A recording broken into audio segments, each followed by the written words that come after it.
Pulanglah pada Tuhan, cahaya kehidupan, syarat bahagia di dunia, akhirat kekal selamanya pada Allah.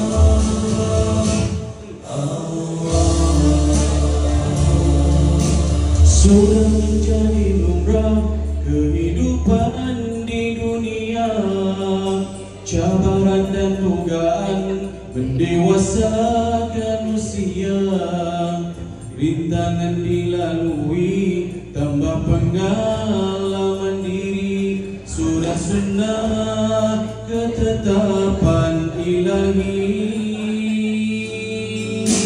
Deras arus dunia menghanyutkan yang terleka, indah fata morgana melalaikan menipu daya. Dikejar dicintai, bak bayangan tak bertepi, tiada sudahnya dunia yang dicari. Begitu indah dunia, siapapun kan tergoda, harta pangkat dan wanita melelahkan jiwa.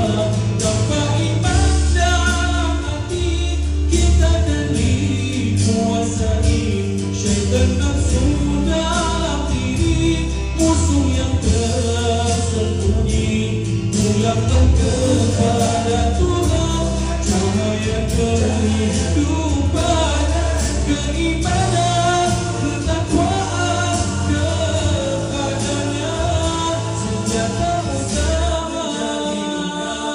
Kehidupan di dunia, cabaran dan godaan mendewasakan usia, rintangan dilalui, tambah pengalaman diri, sudah sunnah ketetapan ilahi.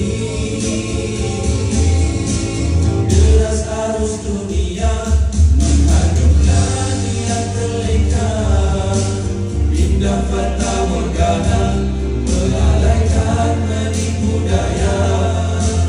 Dikejar dicintai, bak bayangan tak bertepi, tiada sudahnya dunia yang dicari.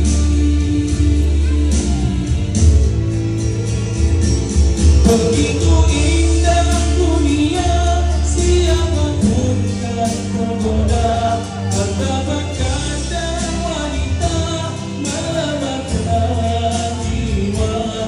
Tanpa iman dalam hati, kita akan dikuasai syaitan nafsu dalam diri, musuh yang tersembunyi.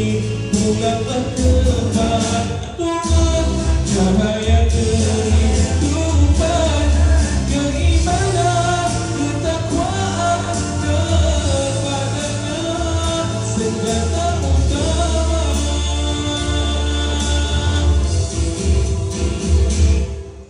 Sabar menempuh jalan, tetapkan iman di hati, yakinkan janji Tuhan, syurga yang sedia menanti.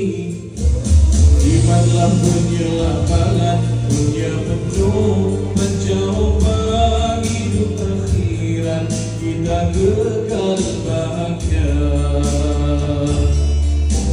Imanlah penyelamat, dunia penuh mencoba, hidup akhirat kita kekal